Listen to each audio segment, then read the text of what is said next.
ஒரு நாள் ஒரு காட்டில் அடர்ந்த இருள் சூழ்ந்த சாயங்கால நேரம். காய்ந்த விறகு கட்டுகளை தன் தலையில் சுமந்து சென்றாள் ஒரு நிறைமாத கர்ப்பிணி பெண்.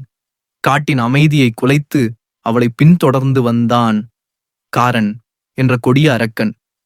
ஒரு கட்டத்தில் அரக்கன் அந்த பெண்ணை நெருங்கி அவளது வயிற்றைப் பிடித்து அரைத்த மிளகாயை தடவினான். தாங்க முடியாத வேதனையில் துடித்த அந்த பெண் அங்கேயே குழந்தையை பெற்றெடுத்து இறந்தாள். அக்கொடூரன் அக்குழந்தையையும் விழுங்கினான். அவனது பயங்கரச் சிரிப்பு அந்த காடு முழுவதும் எதிரொலித்தது. இந்த மாதிரியான உண்மை சம்பவங்களை உங்களுக்கு விளக்கி கூறுவதில் நான் பெரும் மகிழ்ச்சி அடைகிறேன். ஸோ நம்மளோட சேனலை யாராவது சப்ஸ்கிரைப் பண்ணாம இந்த வீடியோ பார்த்துட்டு இருந்தா சப்ஸ்கிரைப் பண்ணிட்டு பாருங்க. அப்பதான் இந்த அம்மனோட அருள் உங்களுக்கு கண்டிப்பாக கிடைக்கும். வாங்க வீடியோக்குள்ள போகலாம். அடர்ந்த காடுகளுக்கு நடுவே ஒரு அழகிய மலை கிராமத்துல ஒரு குடிசையில் முதிய பெண்மணி உறங்கிக் கொண்டிருந்தாள். அவருக்கு ஒரு கோரமான கனவு வந்தது. ஒரு கர்ப்பிணி பெண்ணை ஒரு உருவம் துரத்திச் செல்லுகிறது. அவள் பயந்து ஓடி வழுக்கி விழுகிறாள். திடுக்கிட்டு விழித்த அந்த பெண்மணிக்கு தான் காணும் அனைத்து கனவுகளும் பலிக்கும் என்பது தெரியும். மனம் பதபதைத்தது. அப்பொழுது தடால் தடால் என்று யாரோ கதவை தட்டும் சத்தம் கேட்டது. பயத்துடன் கதவை திறந்தபோது ஒரு போர் வீரனை போன்ற வாட்டசாட்டமான மனிதன் மிகுந்த படபடப்புடன் நின்றிருந்தான். நீங்கள் மருத்துவச்சுதானே, ஒரு அவசர உதவி வேண்டும், என்னுடன் வாருங்கள் என்று பரபரப்புடன் அழைத்தான். அந்த பெண்மணி, யாரப்பா நீ, எங்கிருந்து வருகிறே என்று கேட்க, செல்லும் வழியில் சொல்லுகிறேன், தயவு செய்து இப்பவே வாருங்கள் என்று கூறி அவளை அழைத்துச் சென்றான். இருவரும் இருள் சூழ்ந்த காட்டின் வழியே அவசரமாகச் சென்றனர். வீரனின் பெயர் மகிழன். அவன் மருத்துவச்சியிடம், என் மனைவிக்கு பிரசவ வலி வந்துவிட்டது, அவள் என் நாட்டிற்குச் செல்லும் காட்டுப்பாதையில் தனியாக அமர்ந்திருக்கிறாள், உங்கள் உதவி தேவை என்று உண்மையை உடைத்தான். அதனை கேட்ட மருத்துவச்சி சோகத்துடன், தம்பி, நீ சொல்வது உண்மைதானா? இந்த கிராமத்தில் பல காலமாக யாருக்கும் குழந்தை பேறு கிடைப்பதில்லை. அப்படியே கிடைத்தாலும் அது உயிருடன் பிறப்பதில்லை என்றாள். அது ஏன் என்று மகிழன் அதிர்ச்சியுடன் கேட்டான். மருத்துவச்சி விளக்கினாள். இங்கு ஒரு அரக்கன் இருக்கிறான். ஏதேனும் பெண் கருவுற்றால் அவள் தனிமையில் இருக்கும் பொழுது மிளகாயை அரைத்து அவள் வயிற்றில் தடவி விடுவான் அல்லது தெளிப்பான். உடனே கரு சிதைந்து விடும். அந்த அரக்கன் அந்த கருவை தின்று விடுவான். இதுவரை அவன் 99 பிறக்காத குழந்தைகளை கொன்று தின்றுள்ளான். 100வது குழந்தையை சாப்பிட்டால் சர்வ சக்திகளை பெற்று உலகிலேயே கொடிய அரக்கனாக மாறிவிடுவான். பிறகு அவனை யாராலும் அழிக்க முடியாது. அதனால்தான் எங்கள் கிராம மக்கள் இனி யாருக்கும் குழந்தை பேரே வேண்டாம் என்று முடிவு செய்து விட்டனர். அந்த அரக்கனை அழிக்க எந்த தெய்வத்தாலும் கூட முடியவில்லை போல என்று சோகத்துடன் முடித்தாள். இதை கேட்ட மகிழன் தலை சுற்றியது. தன்னுடைய நிறைமாத கர்ப்பிணி மனைவியை காட்டில் தனியாக விட்டு வந்தது எவ்வளவு பெரிய தவறு என்று இப்போதுதான் உணர்ந்தான். மருத்துவச்சி, நீ யாரப்பா, உன் மனைவி எங்கே என்று கேட்க, மகிழன் தனது கதையை கூறத் தொடங்கினான். ஆனைமலையை நன்னன் என்ற மன்னன் ஆண்டு வந்தான். ஒரு நாள் ஒரு முனிவர் சக்தி வாய்ந்த சுவையான மாங்கனியை கொண்டு வந்து, இதனை உண்டுவிட்டு இதன் கொட்டையை ஆற்றில் எரிந்துவிட வேண்டும் என்று கட்டளையிட்டார். ஆனால் மாங்கனியின் சுவையில் ஈர்க்கப்பட்ட நன்னன் முனிவர் கூறியதை மீறி அந்த கொட்டையை ஆழியாற்றின் அருகில் இருந்த தன் அரண்மனையில் நட்டு வைத்து வளர்க்கத் தொடங்கினான். ஆனால் அந்த மரம் பூத்து குலுங்கியதே தவிர ஒரு பிஞ்சு கூட விடவில்லை. பல வருடங்கள் கழித்து மன்னன் முனிவரை தேடி கண்டுபிடித்து அழைத்தான். முனிவர், மன்னா, நான் கொடுத்த கனி மரத்திலிருந்து பறிக்கப்பட்டதல்ல. பல வருடம் தவம் செய்து என் குருநாதர் எனக்கு கொடுத்தது. அந்த கனி ஒரு முறை மட்டுமே காய்க்கும். நான் கூறியதற்கு மாறாக கொட்டையை ஆற்றில் வீசாமல் நட்டு வைத்ததால் நீ வீண் வம்பை விலைக்கு வாங்கிவிட்டாய். மேலும் ஒரு நாட்டில் விளைந்த கனியை மற்றொரு நாட்டில் உள்ளவர்கள்தான் உண்ண வேண்டும் என்று சாபக்கதையை விளக்கினார். கோபம் கொண்ட அரசன், நான் சாப்பிடாத இந்த கனியை வேறு யாரும் சாப்பிட விட மாட்டேன் என்று முனிவர் பேச்சையும் மதிக்காமல் மாமரத்தை சுற்றி காவலாளிகளை அமர்த்தினான். பல ஆண்டுகளுக்குப் பிறகு மாமரத்தில் திடீரென்று ஒரு பிஞ்சு தோன்றியது. மன்னன் பேரானந்தம் அடைந்தான். நன்னன் அரசனுக்கு படைத்தளபதியாக இருந்தவர் கோச்சர். இவருக்கு சயனி என்ற ஒரே மகள் இருந்தாள். அவள் மாங்காய் மாம்பழம் என்றால் உயிரையே கொடுப்பாள். மென்மையான குணம் உடையவள். உணவில் காரம் கலக்காமல் சாப்பிடுபவள். ஒரு நாள் சயனி மாங்காய் துண்டுகளை உண்டு வந்தாள். அப்பொழுது அயல் தேசத்திலிருந்து கோச்சருக்கு ஒரு சிலை பரிசாக வந்தது. அதன் அமைப்பு கருவுற்ற புள்ளிமான் மீது ஒரு புலி பாய்வது போல் இருந்தது. இதைக் கண்ட சயனியின் முகம் மாறியது. அதே நேரத்தில் அவள் சாப்பிட்டுக் கொண்டிருந்த மாங்காயில் தவறுதலாக மிளகாய் பொடி தூவப்பட்டிருந்தது. அதை கவனிக்காமல் சாப்பிட்ட சயனிக்கு கோபத்தில் முகம் சிவந்தது. வெகுண்டெழுந்த அவள் அருகில் இருந்த வாளை எடுத்துச் சுழற்றி அந்த சிலையின் புலியின் தலையை கொய்தாள். அனைவரும் திகைத்து நின்றனர். சிறிது நேரத்துக்குப் பிறகு தான் செய்தது இன்னதென்று தெரியாமல் சயனியே திகைத்து அமர்ந்தாள். காலங்கள் ஓடின. சயனியை வீரனான மகிழனுக்கு திருமணம் செய்து வைக்க கோசர் ஏற்பாடு செய்தார். மன்மதனை போன்ற தோற்றம் கொண்ட மகிழனைக் கண்ட சயனி மயங்கினாள். பிரம்மாண்டமாக அவர்களின் திருமணம் நடைபெற்றது. திருமணம் முடிந்த ஒரே மாதத்தில் சயனி கருவுற்றாள். மகிழன் அவளை எறும்பு அண்டாமல் பார்த்து கொண்டான். வளைகாப்பு முடிந்த பின் மரபுப்படி சயனி தன் தாய் வீட்டிற்குச் சென்றாள். ஒரு நாள் தோழிகளுடன் ஆழியாற்றில் குளிக்க வேண்டும் என்று சயனிக்கு ஆசை வந்தது.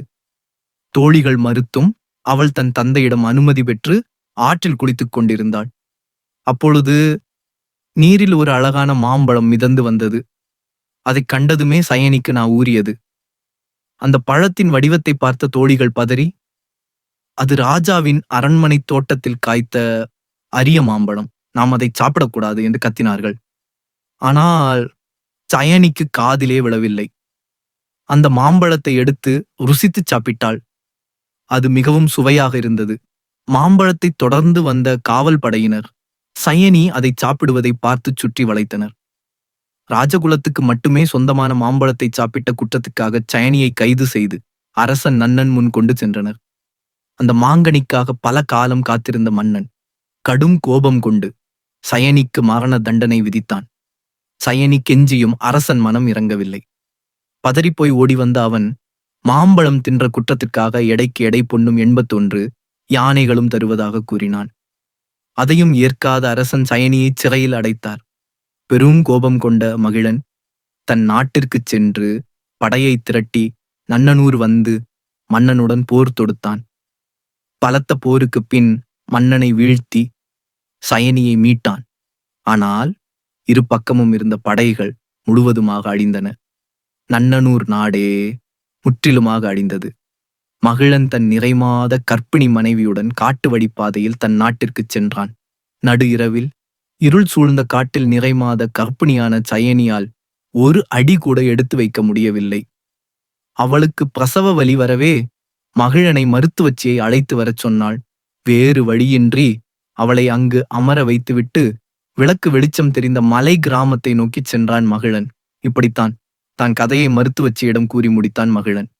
அதை கேட்ட அந்த பெண்மணி அதிர்ந்து, ஐயோ, என்ன காரியம் செய்தாய் தம்பி? யாராவது கர்ப்பிணி மனைவியை காட்டில தனியா விட்டு வருவார்களா என்று கேட்டாள். இருவரும் விரைவாக சயனி இருந்த இடத்தை நோக்கிச் சென்றார்கள். ஆனால் அங்கே அவள் இல்லை. வருத்தத்துடன் தேடிக்கொண்டிருந்த போது சற்று தூரத்தில் இலைத்தழைகள் அசையும் சத்தம் கேட்டது. சென்று பார்த்தபோது அகோரமான உருவம் ஒன்று தன் மனைவியை துரத்திச் செல்வதைக் கண்டான் மகிழன். அவன் பின்னால் ஓடத் தொடங்கினான். ஆனால் ஓரிடத்தில் மூர்ச்சையாகி விழுந்தான். அங்கே மிளகாய் நெடி வீசிய ஓரிடத்தில் சயனி தடுக்கி விழுந்தாள். அந்த அரக்கன் கையை நீட்டிக்கொண்டு நெருங்கினான். அவள் எழ முடியாமல் எழுந்து ஓட முயன்று, என்னை விட்டுவிடு என்று கெஞ்சினாள். விடாமல் துரத்திய அரக்கனிடமிருந்து தப்ப முடியாமல் ஓடினாள். அவள் அங்கிருந்த மாட்டுச்சாணியில் கால் வைத்து வழுக்கி விழுந்தாள். அதே நேரத்தில் அரக்கன் மிளகாயை அவள் மீது தூவ சயனிக்கு ஆவேசம் வந்தது. அவள் வானளாவி பராசக்தி ரூபம் எடுத்து பயங்கர ஜோதி ரூபமாய் கோடி சூரிய பிரகாசமாக தோன்றினாள். நீண்ட உருவமாய் திறந்த வாயும் கைகளில் வேலுடனும் ஆயுதங்களுடனும் அந்த அரக்கனை நோக்கி வந்து அவனுடைய மார்பை பிளந்து அவள் காலடியில் போட்டாள். மூர்ச்சை அடைந்த மகிழனும் மருத்துவச்சியும் எழுந்து பார்த்தபோது அவனது மனைவியும் புதிதாக பிறந்த குழந்தையும் இறந்து கிடந்ததைக் கண்டு கதறி அழுதான்.